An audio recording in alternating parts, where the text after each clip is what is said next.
हिमालय सबसे यंग पर्वत है, युवा पर्वत है। हिमालय क्षेत्र में अत्यंत संवेदनशील और सामरिक रूप से प्राकृतिक आपदाएं आती रहती हैं।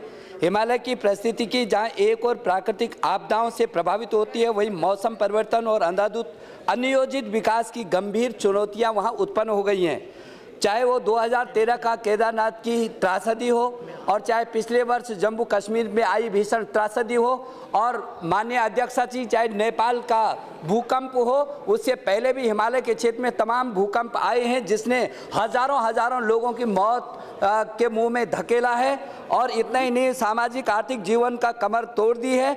हजारों लाखों करोड़ रुपए की आर्थिक क्षति हुई और ढांचागत अवस्थापना पूरी तरीके से ध्वस्त हो गई है। अध्यक्ष जी, मैं ये कहना चाहता हूँ, हिमालय एशिया का वाटर टावर है, इसको सुरक्षित रखना बहुत जरूरी है। इस देश के लिए, पूरी दुनिया के लिए जरूरी है। इसलिए मैं अनुरोध करना चाहता हूं कि सर्वप्रथम एक बृहद अंतर्राष्ट्रीय स्तर का हिमनद प्राधिकरण की स्थापना किया जाए।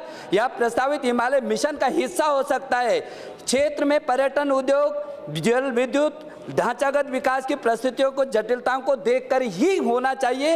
हिमालय क्षेत्र में शिक्षा और कौशल विकास, जहां वहां की मूलभूत आवश्यकताओं, क्षेत्रीय पारिस्थितिकियों, लोगों के सामाजिक आर्थिक जीवन के अनुरूप होना चाहिए। प्राकृतिक संसाधनों पर हिमालय राज्यों का आपसी सहयोग भी बहुत जरूरी है और हिमालय की एक अलग सी नीति होनी चाहिए। क्षेत्र में भवन निर्माण, ढांचागत अवस्थापना, विकास हिमालय की संवेदनशीलता को देखकर होना चाहिए। अध्यक्ष जी, बहुत ही महत्वपूर्ण है, इसलिए इसमें सभी शोध संस्थानों का पारस्परिक समन्वय और डॉपलर रडार के साथ बैठिए।